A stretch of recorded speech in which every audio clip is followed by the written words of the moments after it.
అమ్మాయి ఒక కోటీశ్వరరాలు. కానీ ఈమె అనుకోకుండా ఒక రోజు రాత్రి ఈ కుర్రాడితో గడుపుతుంది. అలాగే ఇతన్ని ఒక వెయిటర్ అనుకుంటుంది. కానీ ఇతడు కూడా కోటీశ్వరుడే అని ఈ అమ్మాయికి తెలియదు. దీంతో వీరిద్దరూ అనుకోకుండా ఒకరికొకరు టిప్పించుకోబోతారు. ఎంతలో వీళ్ళకి ఇంట్లో నుండి ఫోన్ వస్తుంది. అలాగే వీళ్ళను త్వరగా మ్యారేజ్ చేసుకోమని కంగారు పెడుతూ ఉంటారు. అప్పుడు ఈ అమ్మాయి ఈ కుర్రాడితో మనిద్దరం ఒక నెల రోజులు పెళ్లైనట్లుగా యాక్టింగ్ చేద్దామని చెప్తుంది. అందుకు ఈ కుర్రాడు ఒప్పుకుంటాడు. దీంతో వీరిద్దరూ కలిసి పెళ్లి చేసుకున్నట్లుగా మ్యారేజ్ సర్టిఫికేట్ తీసుకుంటారు. అలాగే వీరిద్దరూ కావాలనే వీళ్ళ ఐడెంటిటీని దాచేస్తారు. అప్పుడు ఈ కుర్రాడు కావాలనే మాది చాలా పేద కుటుంబమని, మాకు తినడానికి కూడా తిండి ఉండదని చెప్తాడు.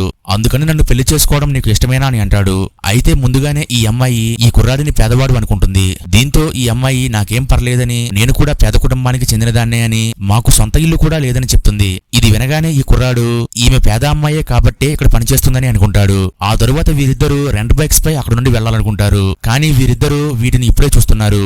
అలాగే వీటిని ఎలా స్టార్ట్ చేయాలో కూడా వీళ్ళకి తెలియదు. అప్పుడు ఈ కుర్రాడు ఈ అమ్మాయితో నువ్వేం పని చేస్తావు అని అంటాడు. అయితే వాస్తవానికి ఈమె ప్రాపర్టీస్ కొంటూ ఉంటుంది. కానీ ఈమె కావాలనే నేను క్లీనర్ గా పనిచేస్తానని చెప్తుంది. అలాగే ఈ కుర్రాడు కూడా నేను కూడా చెత్త వేరే పని చేస్తుంటానని చెప్తాడు. ఆ తరువాత వీరిద్దరూ తమ ఫోన్ నెంబర్స్ ఎక్స్చేంజ్ చేసుకుంటారు. అలాగే అక్కడ నుండి వెళ్ళిపోతారు. అయితే ముందుగానే వీరిద్దరు అసిస్టెంట్స్ లగ్జరీ కార్స్ వేసుకుని వీధి చివర వీళ్ళ కోసం వెయిట్ చేస్తూ ఉంటారు. అయితే అనుకోకుండా వీరిద్దరి కార్లు ఎదురవుతాయి.